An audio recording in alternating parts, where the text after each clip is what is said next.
O tēnā tātou katoa, ki te whare e tūnei, te papa e tā koto nei, rau rangatira mā tēnā koutou. Ki ngā mana whenua o tēnei rohi, me ngā uri whakahiki tēnei rā kāmihi. Tēnei au te paukoko Māori o tākou whakaihu waka e mihi atu nei ki a koutou. Nau mai, whakatau mai, kia ora mai tātou katoa. So I am Jacinta Ruru, Deputy Vice-Chancellor Māori here at the University of Otago. And that was the most amazing welcome coming in for an IPL. So on behalf of the senior leadership team, I welcome you all here this evening for this very special event to mark and celebrate the promotion of Professor Karyn Paringatai to our highest academic position. E mihi nunui kia koe e hoa. I acknowledge all our colleagues and visitors here in person and those online who are gathered together to celebrate all Professor Karyn Paringatai has achieved in her remarkable career to this point. This is such a special occasion for you, Karyn, and for your whānau, hapu and iwi, and many colleagues and collaborators. I especially acknowledge your dear whānau here this evening, including your husband, Neihana, and your children.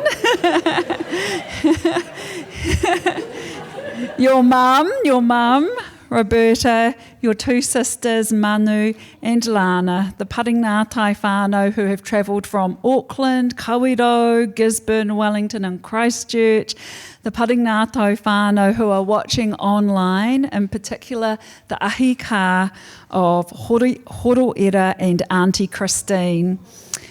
Kimi Hauora Health and the Research Clinic from Tauranga, colleagues of your Marsden Research Project, your Te Tumu colleagues and students, and whānau who are no longer with you, and some of whom are in the frames here this evening.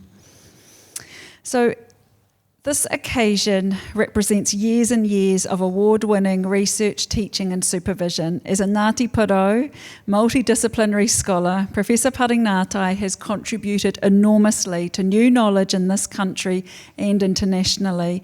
One of the roles of a university is to help positively transform society, and your expertise in the creation, application and transmission of mātauranga Māori across a variety of different subject and disciplinary areas is exemplary. All that you do across research, teaching and service is critical work for this country and is an exemplar for anyone in the world looking for what is possible when we value our Indigenous knowledges, our languages, values and practices alongside Western systems of knowledge. I wish to acknowledge your years of leadership and collegiality. I know many in this room have directly benefited from your thoughtful and careful contributions. Professor Paringatai, you are breaking new ground and revealing new insights and knowledge about who we are as a country. And as your colleague and dear friend, it is my greatest delight to stand here with you this evening to mark this substantial occasion in your stellar career. I'm now going to hand over to the Dean of Te Tumu School of Māori, Pacific and Indigenous Studies, Professor Patrick Whakaoti, to more fully introduce you. So our warm welcome to you all this evening. Nō reira, tēnā koutou, tēnā koutou, tēnā koutou katoa.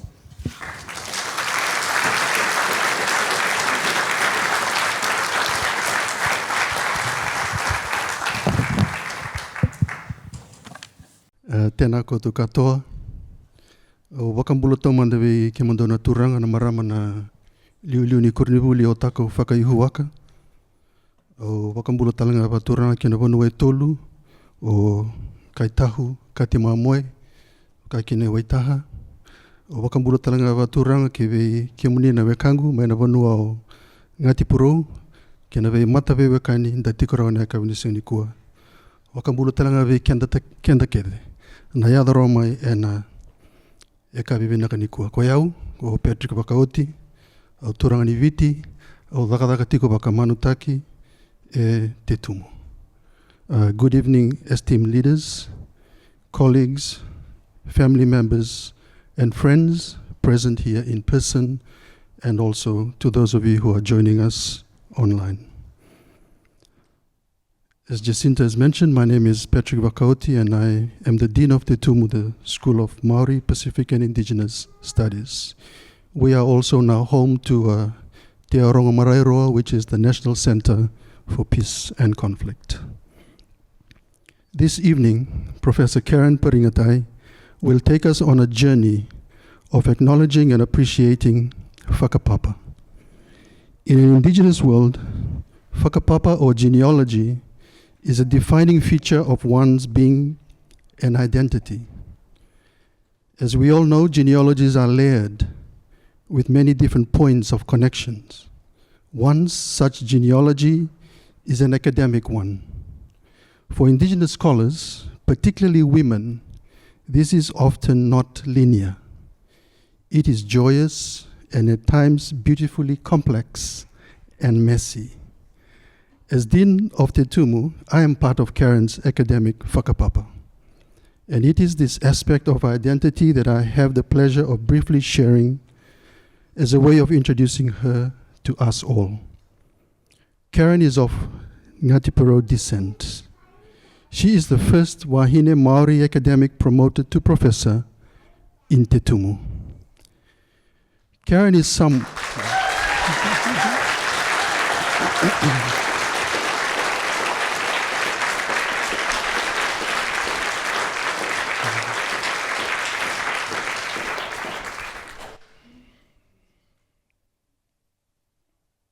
She is the outcome of growing your own, a strategy for increasing the number of Maori scholars in Te Tumu and at the university. That we know works, but is not often supported. Despite this, we at Te Tumu have been proactive. We are growing our own, a cohort of future indigenous scholars, our children, whom I refer to as Te Tumu babies.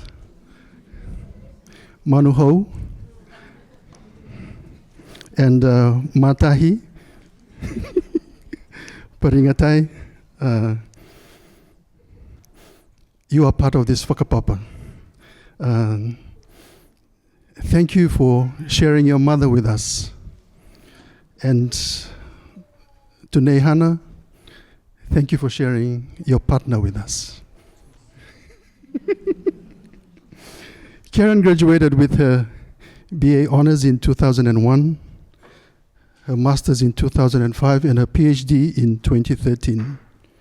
She also has a diploma in Te Aupikitanga ki Te Reo Kairangi and a diploma in Te Pinakitanga ki Te Reo Kairangi from Te Wananga o Aotearoa, respectively completed in 2016 and 2017. Karyn is also a graduate of Te Panekiritanga o Te Reo, the prestigious Maori Language Academy, which concluded its operations in 2019. As a common practice in Te Tumu, Karyn was introduced to university teaching as a tutor whilst completing her undergraduate degree.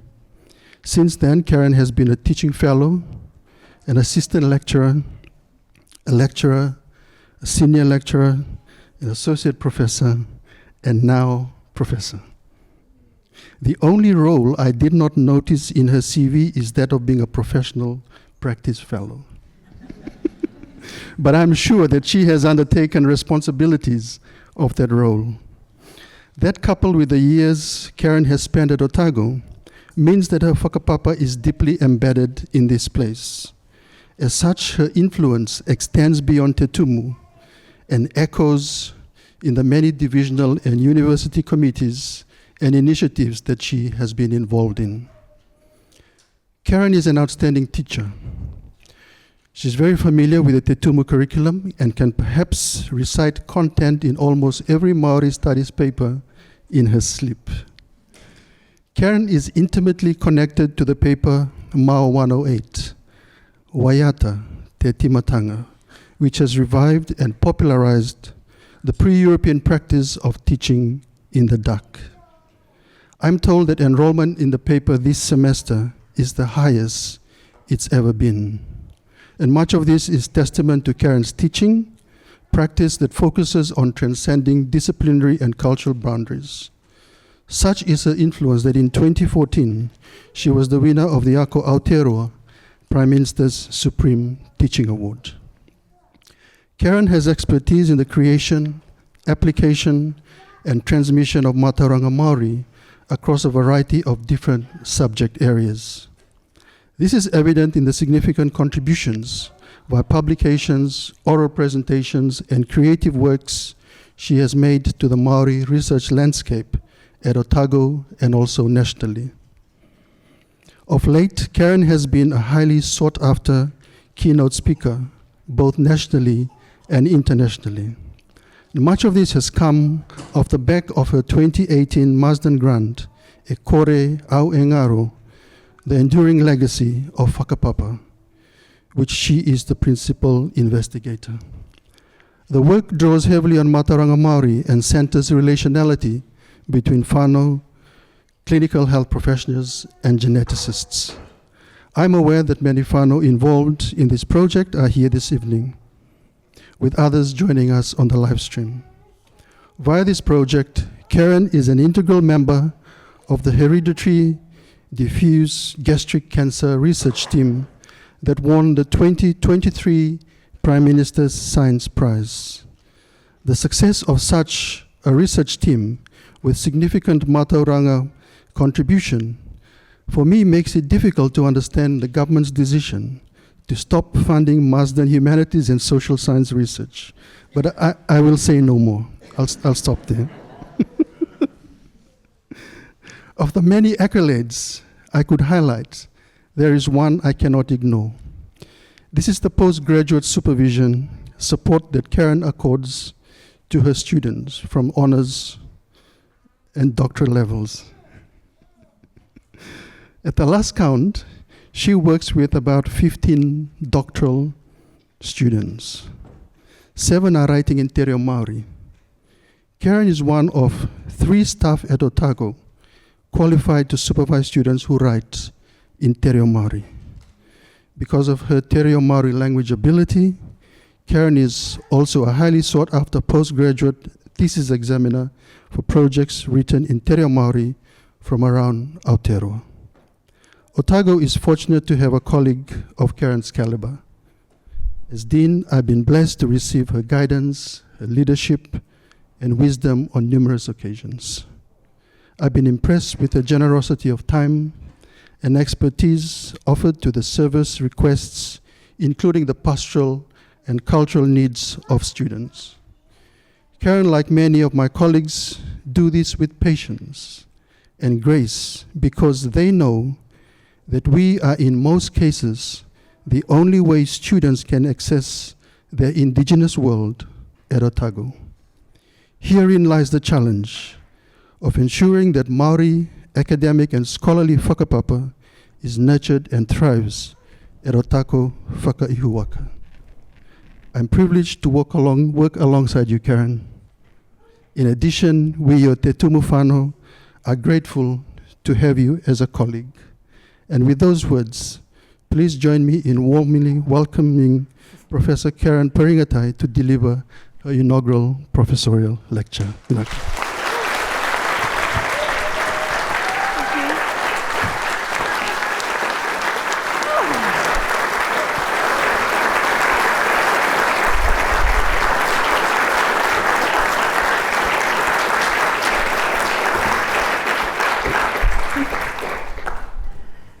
What an introduction.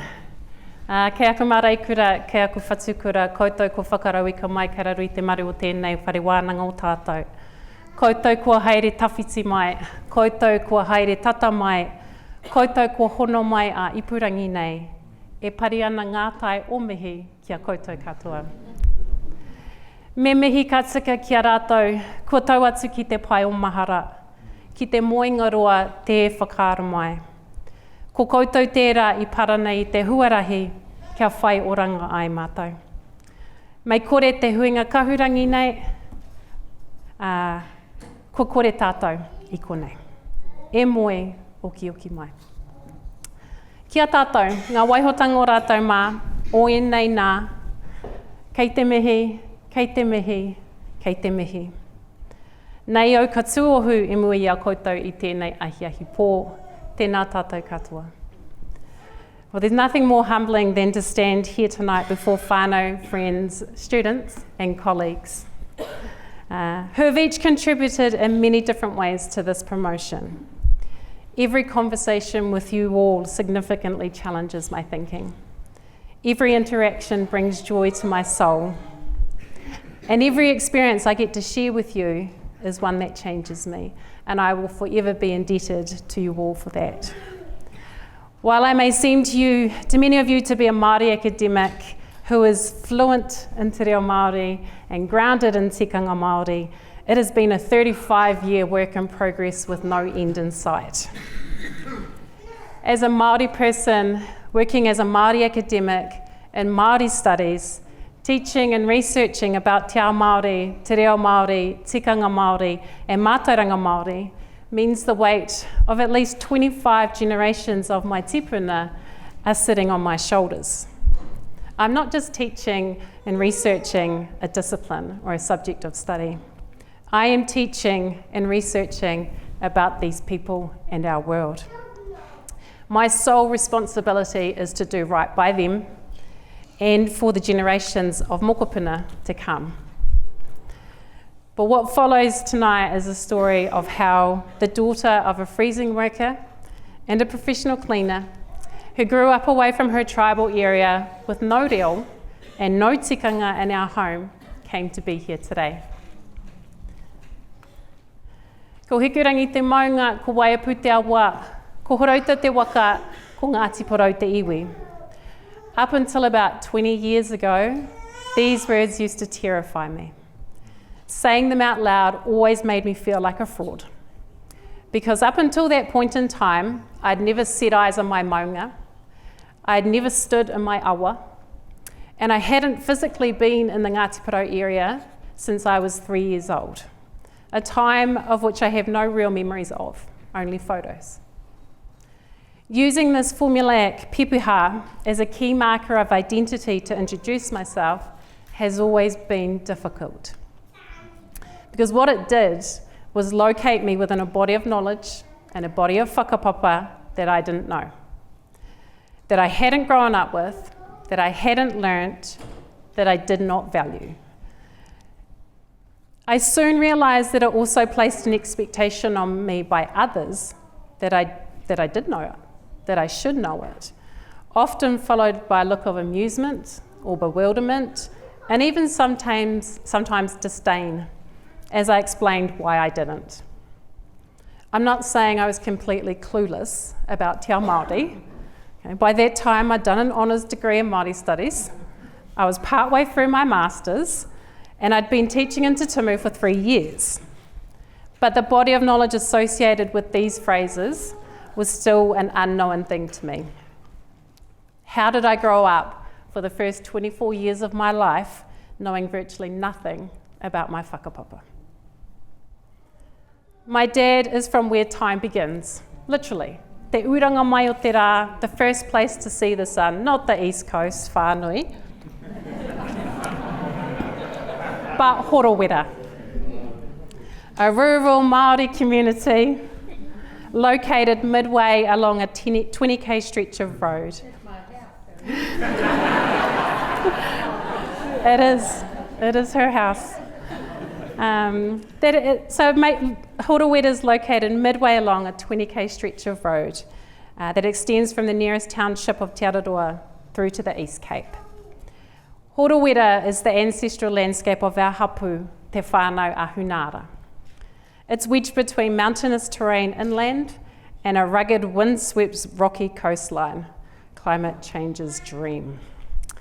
It's a landscape that was navigated and negotiated by our tipuna over many successive generations. A carefully protected ecosystem of life that weathered many storms and sustained our hapu through some turbulent times. This whenua is embedded with whakapapa, and descendants of Hunara are embedded with the whakapapa of responsibility to Horowera. Horowira is a community inhabited by a few closely related whānau.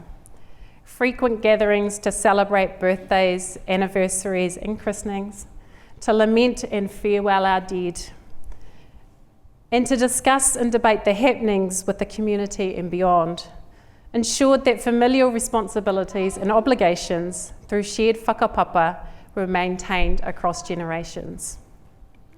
Horowira is a place I didn't know existed.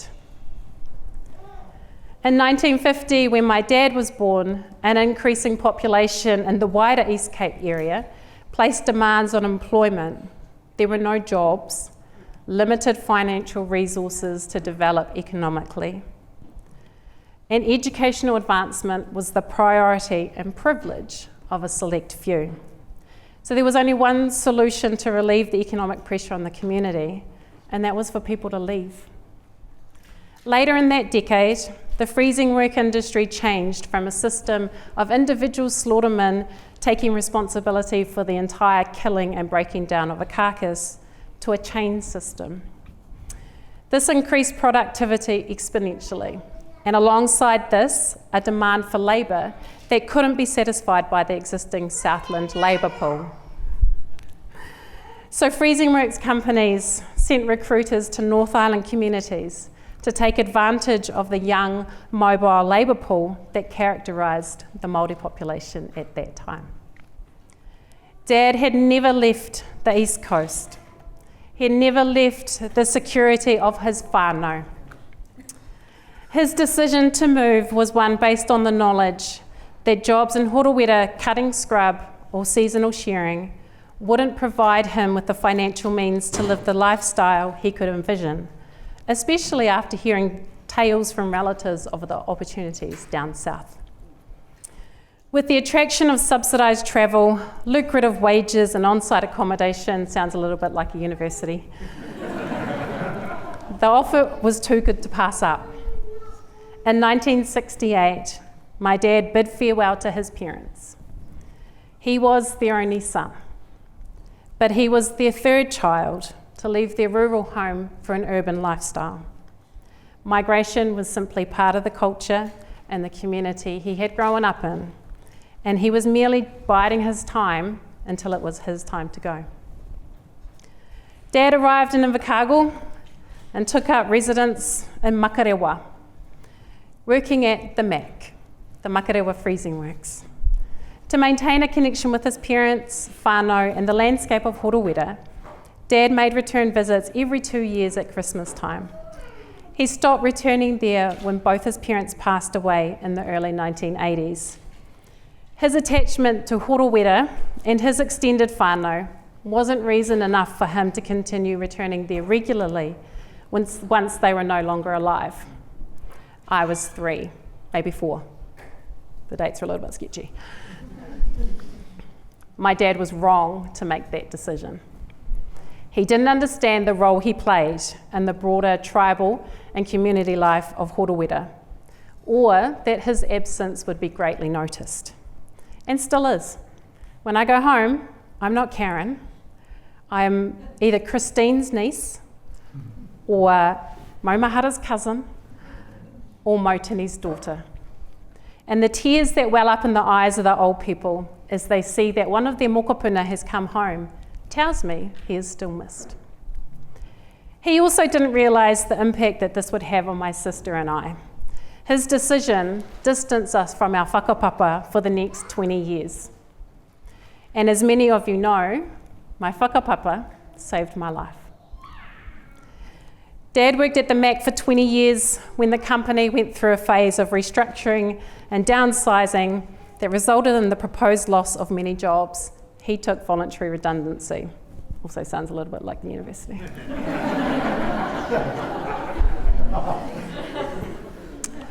His only job during those 20 years was on the slaughter board. My father did not envision that his move south would be permanent.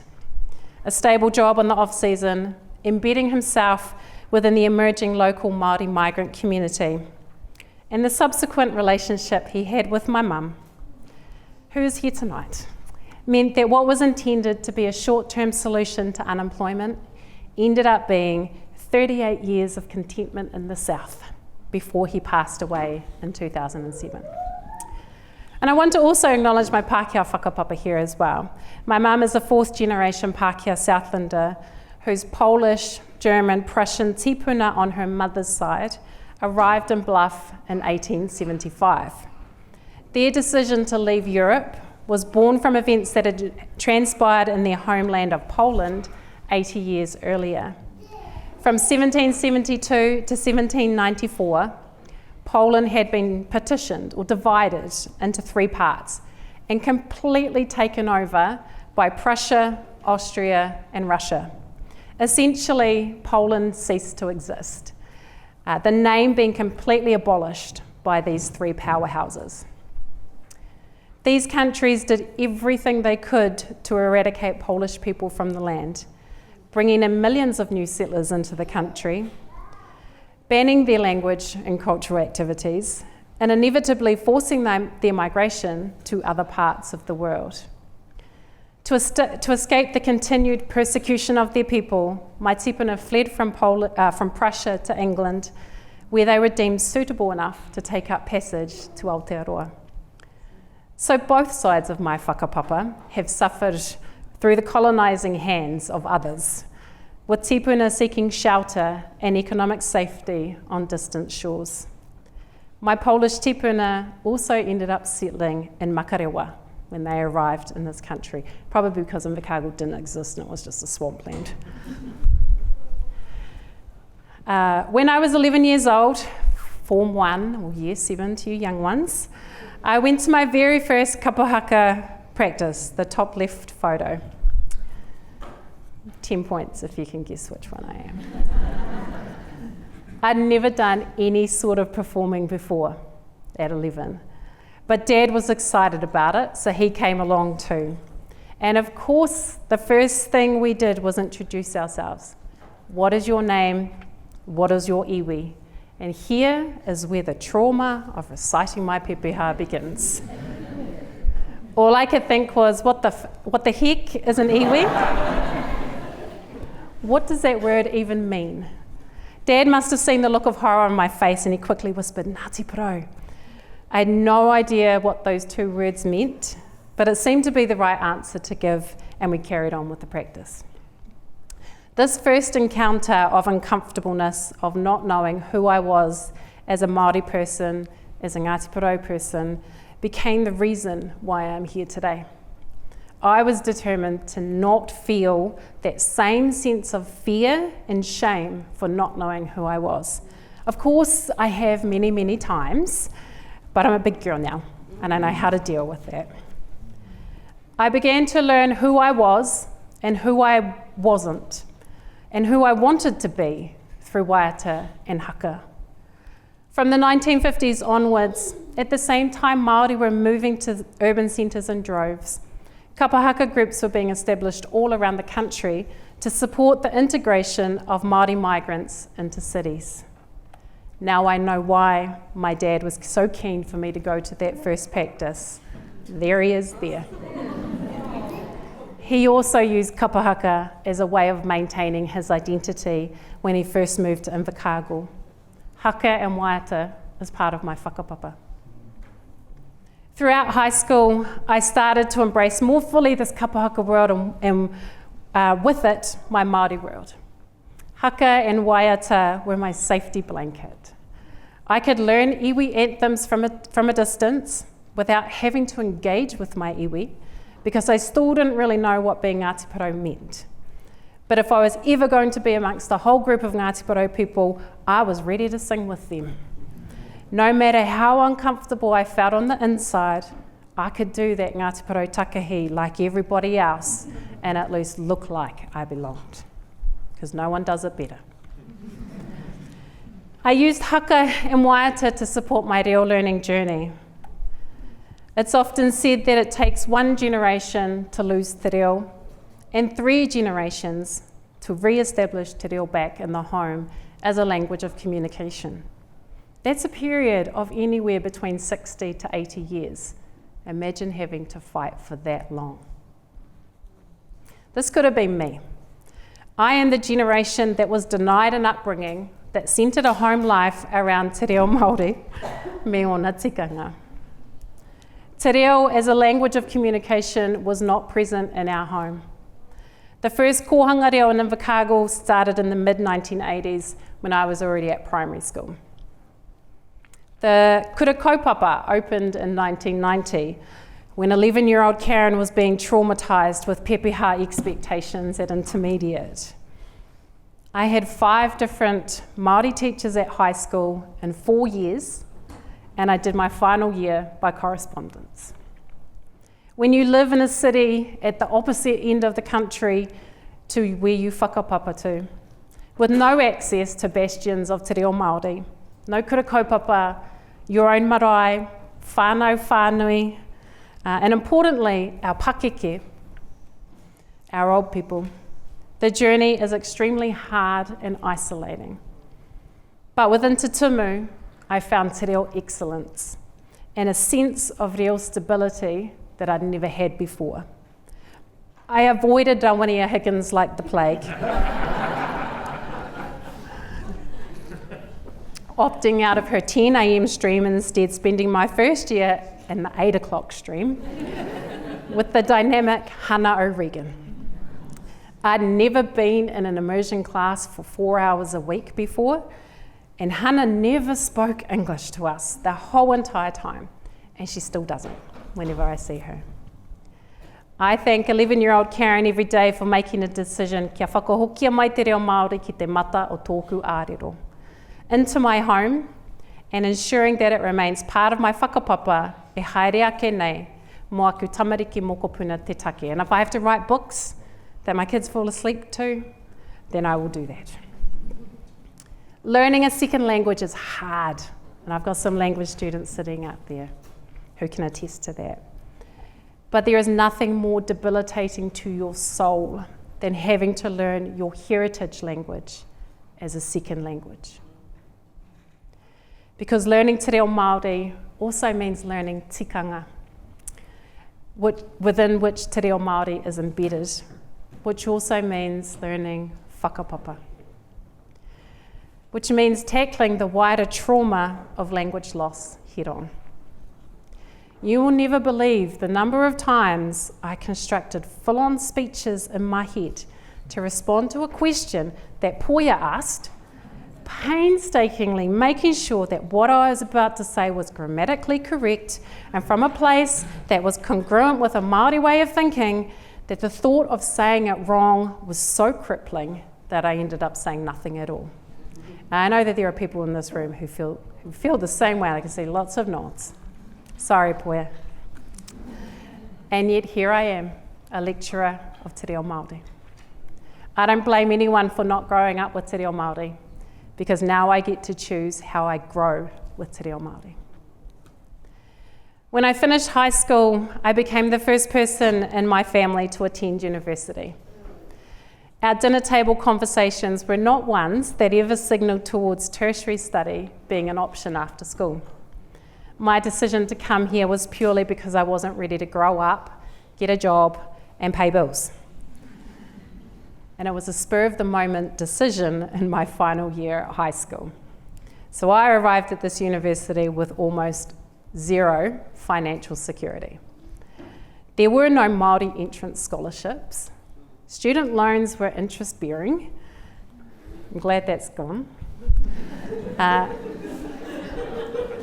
You did that one? Okay, cool.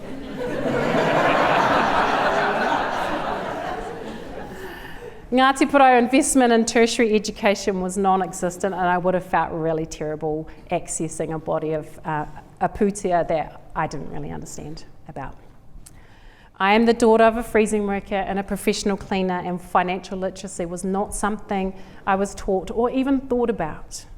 But I am resourceful and I am frugal. So I enrolled in a BCom, majoring in accounting. Because I thought, surely that'll make me some money. My accountant friend over there. And a BA majoring in Māori studies. Accounting was going to be my career, and Māori studies would be the thing on the side that sustained my soul. Well, after 2 years, that changed. Destined for the poor life. because I had the most amazing lecturers in Te Tumu that were Māori studies trained and who were developing successful careers as Māori studies academics. Rawania Higgins, Hano Regan, Rhonda Tibble, Ratu Tibble, Michael Riley, John Moorfield, built on the hard work of Ray Harlow, Godfrey Pohatu, Toroa Pohatu, Ani Tuatua Black, Stuart Black, Te Rohe Johnson, Jim Williams, Mariana Smith, Mark Laws, and so on. Now that is no easy feat to achieve when Te Tari Māori o Te Tumu had only been in existence as an academic unit at this university for 7 years when I enrolled as a first year student in 1997. We're the oldest university in this country with the youngest Māori Studies department. Academic snobbery was rife at Otago at the time, so Michael tells me. Only 2 staff members had PhDs. Research was not a priority because how could it be when our reo was on the brink of extinction?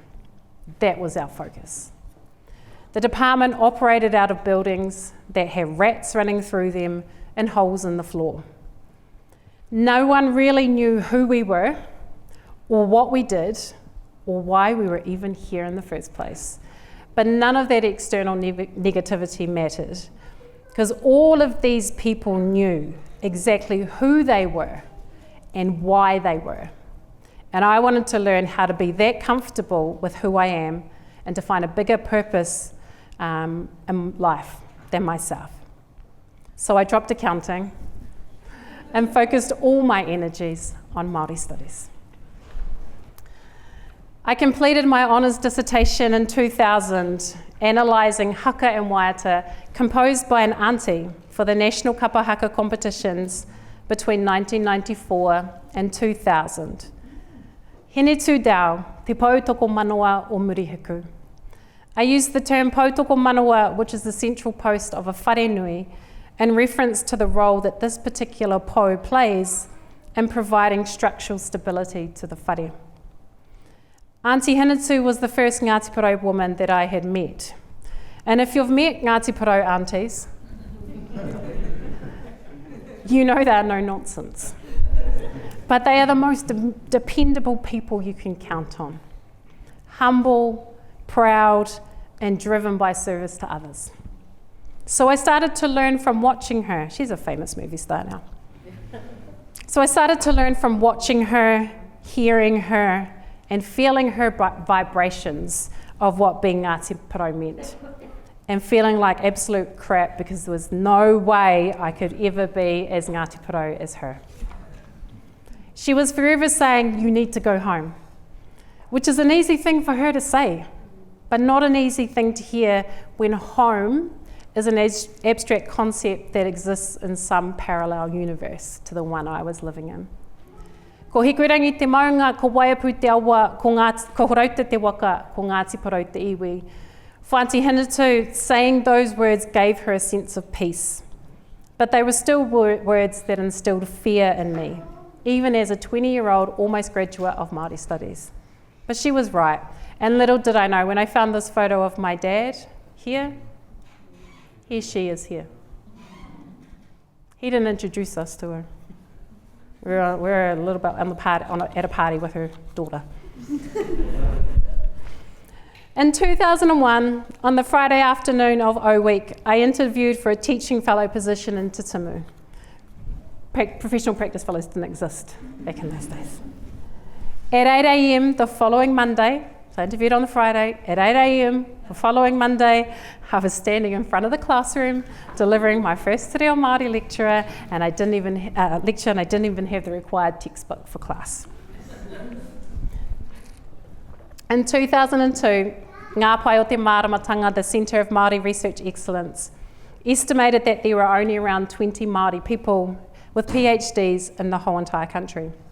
And within 4 years, through the Ngā Pai's My Doctoral Program, they had increased this number to nearly 500. But the ability of Otago to attract appropriately qualified Māori academics to move south came with problems beyond the small pool of suitable applicants. distance from home, institutional racism, policies and procedures that do not reflect a Māori worldview, and very few systems set up to support Māori staff and students. So I became a member of Te Tumu's Grow Your Own scheme. What an impressive bunch of people. Lockie, you're missing because you weren't teaching at the time. We all completed postgraduate study while working full-time and being full-time whānau members, full-time community members. Now, a lot has changed at this university, but also some things have not. And there are still some departments, still some spaces today that are hesitant to appoint people without a PhD, mainly Māori and Pacific, despite the accumulation of hundreds of years of intergenerational knowledge, experiences, and whakapapa that they bring with them to the role. Te Tumu was, and still is, our safe space to be. Our mission has always been very clear: the advancement of Māori, Pacific, and Indigenous language, culture, and knowledge that support and uplift our communities. Anything else is just background noise that needs to get out of the way, like this government.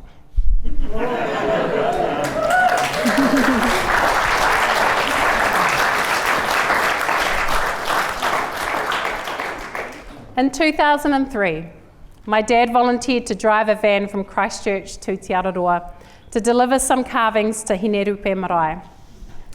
The carvings were of our tipuna, Hunara, who was renowned for feeding manuhiri with an abundance of food, and were to be placed in the wharekai at Hinerupe.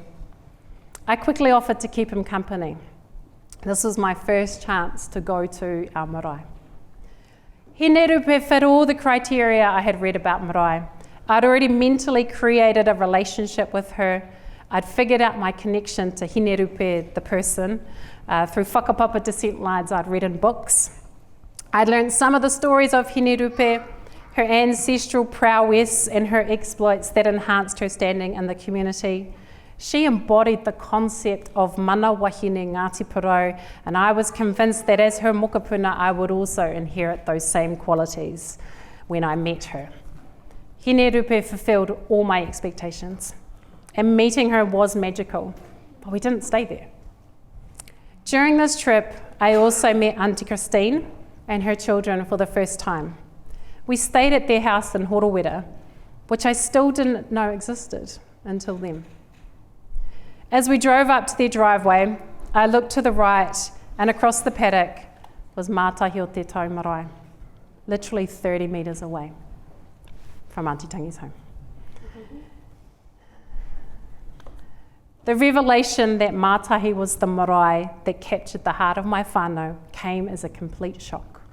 I knew nothing about this marae, and I wasn't prepared for this stranger.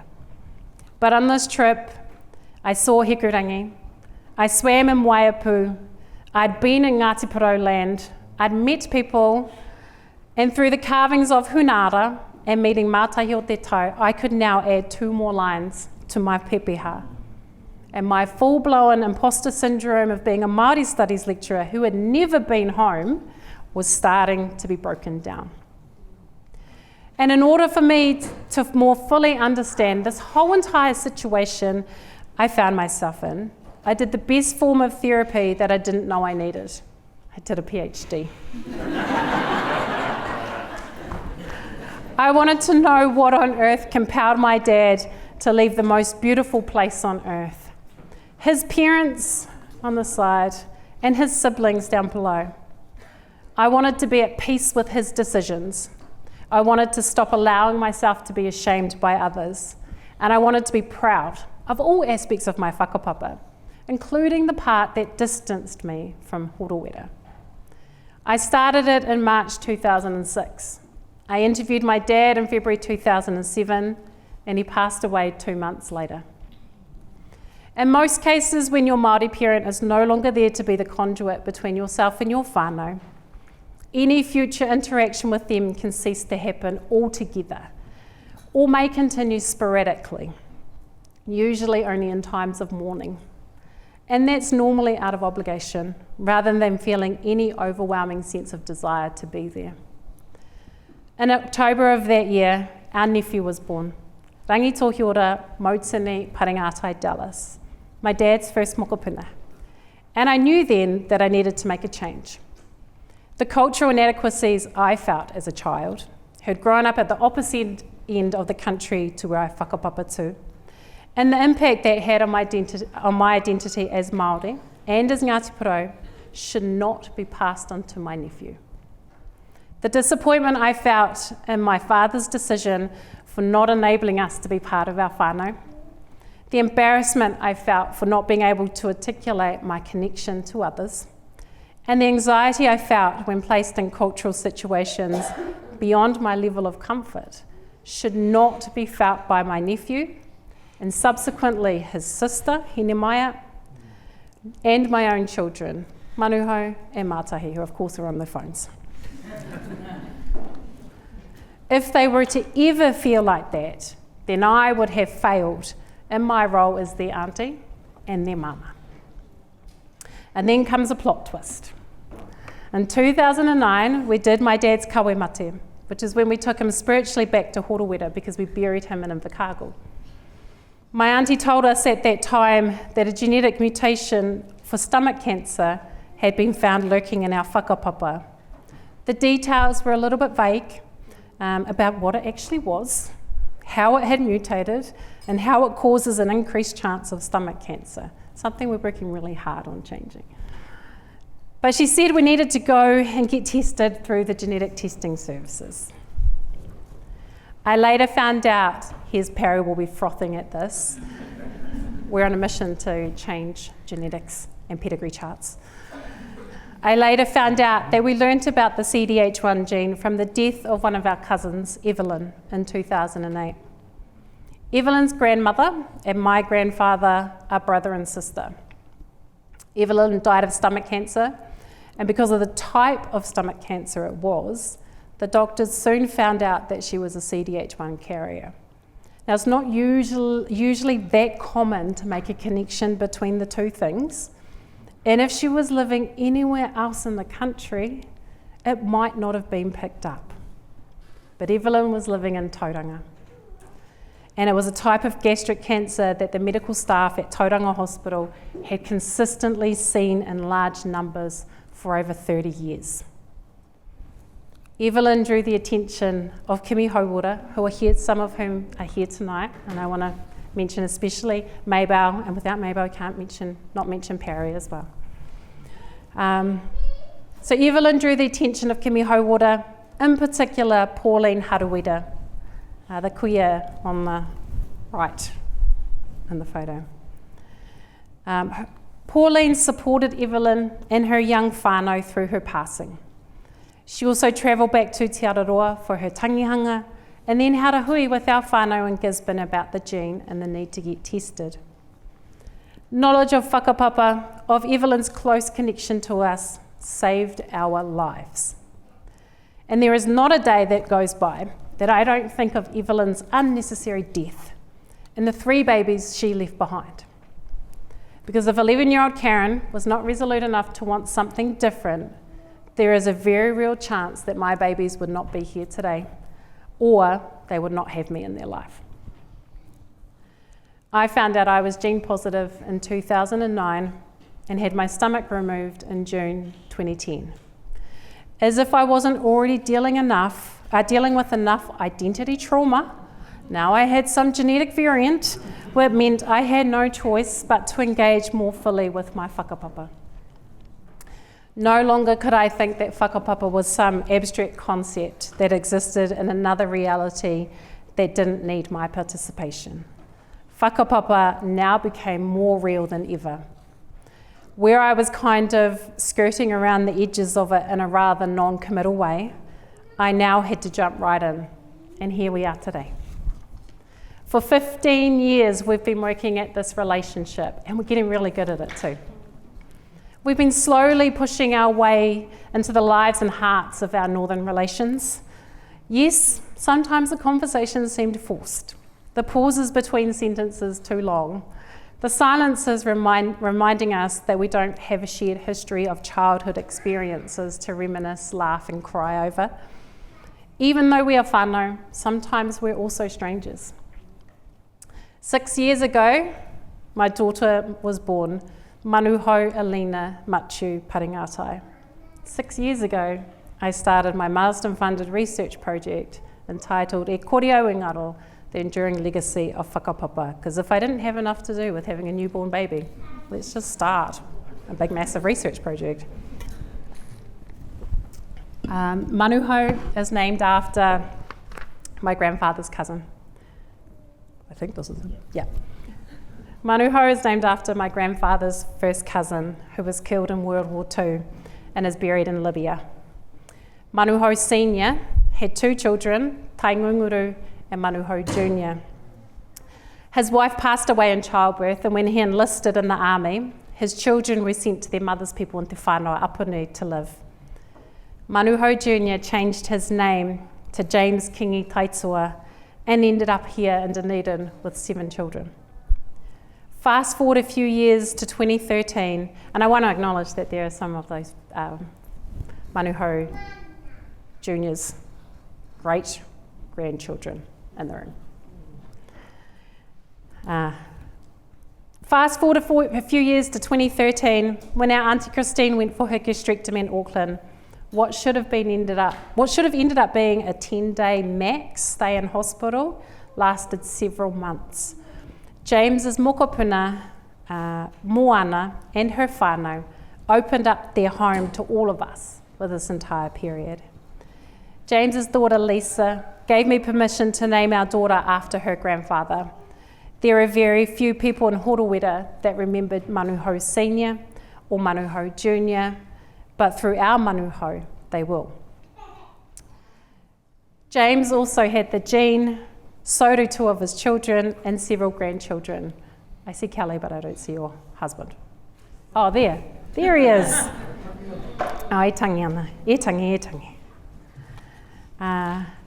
This gene has connected our wider whakapapa descent lines together.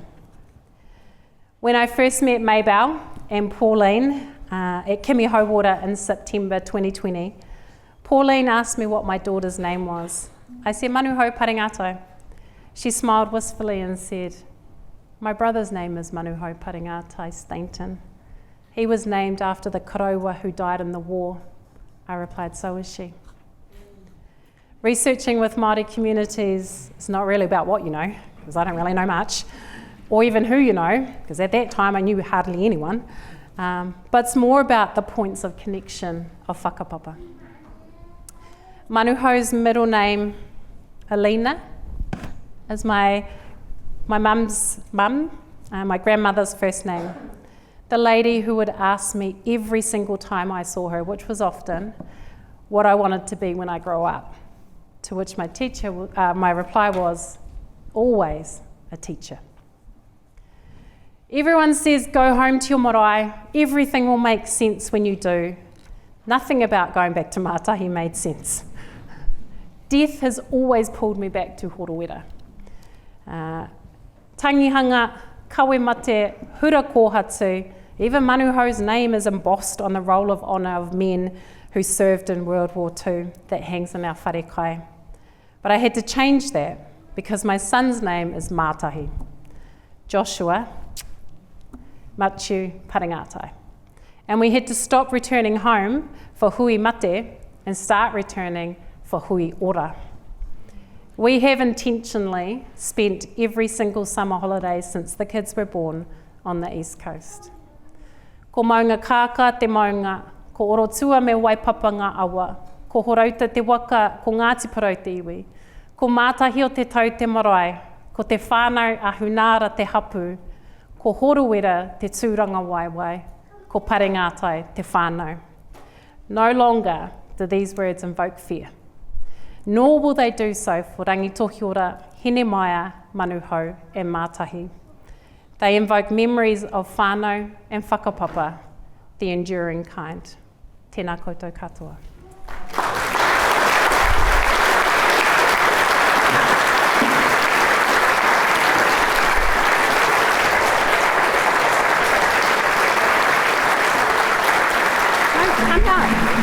Come out. Mum. push them out.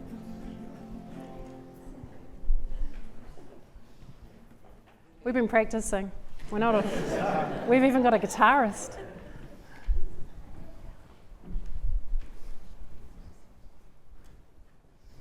Ho mai tō pūkoro, please. Tangoiha te pūkoro.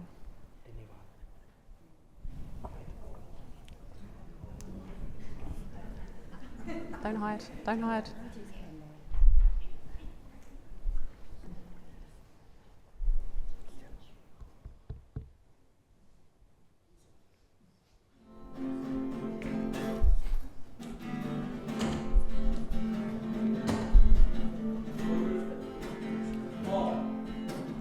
Ko wai apu te awa, ko Ngāti Porou te iwi.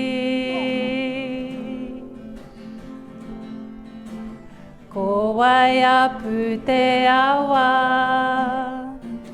ko Ngāti Porou te iwi. Taku manawa, te taira whiti. Taku manawa, mo te taira whiti.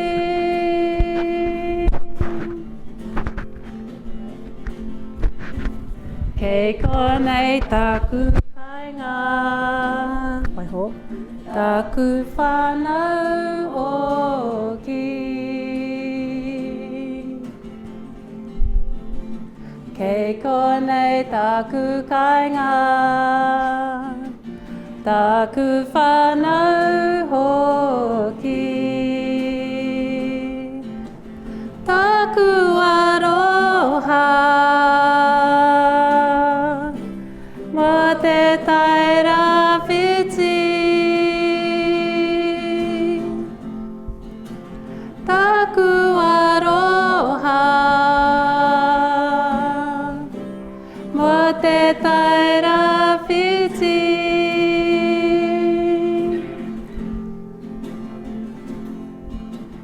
Tū mai rahi kurangi,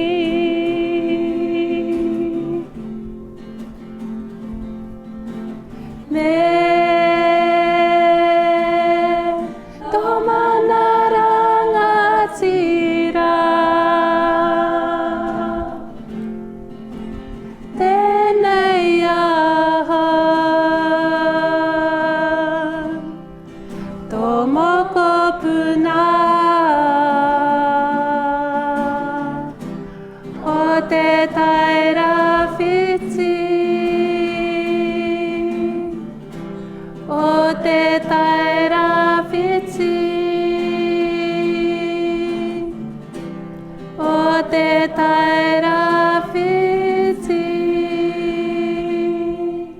Kia ora. Tēnā koutou katoa. Karyn's entire academic life, since her arrival as a first-year student at Otago in 1997, has been spent in Te Tumu. When Karyn arrived, Te Tumu was beginning a process of enormous change. Te Tari Māori, or the Department of Māori Studies, had been formally established in 1990 when it taught just one major subject. By the time Karyn arrived, we were evolving into a school, Te Tumu, with a wider oceanic and Indigenous teaching and research focus that ultimately comprised 3 major subjects and a coursework Master of Indigenous Studies. As a student, Karyn flourished in the study of te reo and the performing arts. These subjects have always been the foundations of much of her subsequent teaching and scholarship. We in Te Tumu have been the fortunate beneficiaries of Karyn's commitment to the school. Historically, Māori studies programs have struggled with a dearth of academic staff possessing higher degrees. Since the very beginning of Te Tari Māori here at Otago, nearly all the Māori academics lacked postgraduate qualifications when they commenced their careers. Instead, talented graduates like Karyn were recruited onto the staff on the understanding that they would combine their teaching and service duties with the completion of their postgraduate qualifications. We called this strategy Growing Our Own. It was born out of the hard, unforgiving grounds of necessity. Because there were very few academics in Te Tumu able to supervise Karyn's studies, I had the great good fortune of serving as her supervisor for both her Master of Arts and her PhD. The Masters reflected her passion for the performing arts, while the PhD explored the hekinga or migration of an earlier generation of young Māori that resulted in the children, like Karyn, growing up in quite different parts of the country from their iwi and whakapapa roots, and having to learn how to express a sense of identity in a strange land. In terms of our supervisory relationship, I was never quite sure who was teaching whom. It seemed to me far more like a long and stimulating conversation, maybe sometimes too long, that we had over the years about Te Ao Māori. My job, I think, was to re-energise her passion for her research after the long hours of teaching and other roles in the school. And I have to say, staff doing their PhDs and Masters worked very hard in the school and were generally rather exhausted when they came for a supervision meeting. And so my role was also to support and affirm the many innovative ideas that Karyn brought to our meetings. This conversation of equals has continued ever since, something I greatly prize. When I was dean for a time, Karyn came to me with an idea, which then seemed very daring, of teaching her waiata class in the dark, thus reintroducing an ancient Māori pedagogy into the modern academy. I found the proposition intriguing, but of course I certainly had no idea whether it would work. I could tell Karyn really wanted to try it out, so of course I said, why not? I mean, I don't think I could have said anything else. After all, if it didn't work out, we could just revert to our previous methods. Well, of course, as with all of Karyn's innovations, it has stayed the course and flourished, leading to various teaching awards, including, as was mentioned before, the Prime Minister's Supreme Award for Tertiary Teaching Excellence in 2014. Perhaps even more significantly, other university teachers embrace the pedagogy in their own fields. Te Tumu, o tākou whakaihu waka, and the wider Māori world of scholarship have all benefited from Karyn's creative, innovative approaches both in her teaching and in her research. While the current government's research funding policy is already having a deleterious effect on younger generations of Māori and Pacific researchers, I believe scholars like Karyn will keep finding ways to advance the Māori knowledge world for the benefit of a tauira, the wider Māori communities, and finally for scholarship. After all, New Zealand governments have always sought to control and marginalise Māori in their knowledge world, and this act is simply a further example of the fact that New Zealand has not really progressed as far as is thought in embracing mana Māori, including in the world of research. Thinking strategically and in the long term are ancient attributes of Māori leaders, and I am sure that scholars like Karyn will over time succeed in building an even stronger Indigenous research infrastructure. The meddling of individual Pākehā politicians will not succeed in the long run, so long as non-Indigenous people support the struggle to assert mana motuhake Māori that Karyn and other Indigenous scholars exemplify. They are, after all, part of the eternal thread of whakapapa that will keep flowing down through time, pushing aside any individual obstructions mounted by those who seem to think we must all be the same, or more accurately, to be like them. The opportunity to supervise Karyn, as well as other present and former Te Tumu colleagues, remains the high point of my own academic career. I want to thank her for being a supervisor's ideal student and for being such a wonderful and supportive colleague. E kore e taka te parapara a ona tūpuna tūkua iho ki a ia. The qualities of her ancestors will not fail to be fulfilled. They must descend to her. Kia ora.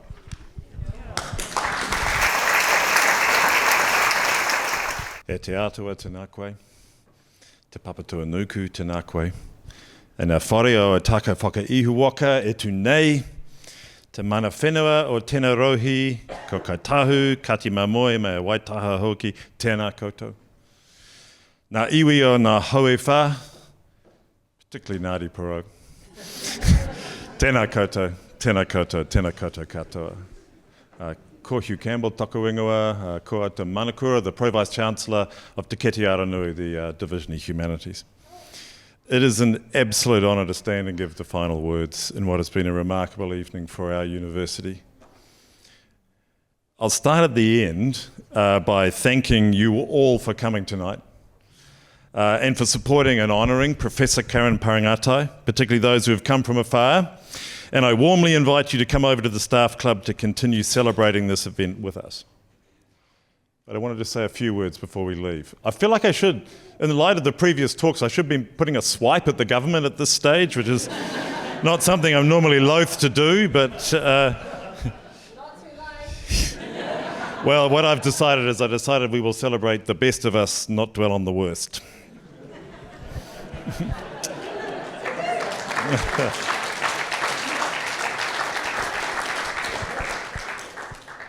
I want to take a brief moment to signal what this evening means for this university and for the Division of Humanities. I do want to pay particular mention to Te Tumu and its predecessor, the Department of Māori Studies. What we have seen tonight is how the work we do, the things we teach and the people we become are transformational forces that can change the world. Karyn's story of her learning journey reminds us of the transformational power of learning at a place like this, about the journey of first and family students that they take in joining our community of learning. It also reminds us of the inspirational work of teachers who treasure knowledge, love teaching and bring out the best in their students. It's a story about the kind of student that Karyn was and the kind of inspirational teacher that she has become. But all those stories have been told many times in Karyn's journey, and while they never grow stale, they are only the prologue to the key meaning of tonight's event. Karyn's story to me is about the emergence of leaders. Leaders in families, leaders in communities, and leaders in universities. Karyn's story of the journey from being a startled and nervous 11-year-old who didn't know her pepeha to the winner of multiple Prime Minister's prizes is simply inspirational. Her story tells us of the awesome possibilities of what can happen, and for us as a university, it shows in the life of one emerging leader how universities can change lives, but also be changed by their students as well. It tells us in the most dramatic possible terms that another future is possible for this place and its people. So on behalf of the leadership of this university, Karyn, I congratulate you on the attainment of our highest academic office, full professor at the University of Otago Whakaihuwaka. I congratulate you, your family and your wider community for their support, and also Te Tumu as a place of deep learning. You have lived up to and surpassed our highest aspirations for our students, and in doing so, you have made this university a better place. As a representative of the university leadership, I am proud to welcome you officially to the ranks of the Professoriate, and I am proud that we will now be considered your peers. Tēnā koutou, tēnā koutou, tēnā koutou koutou.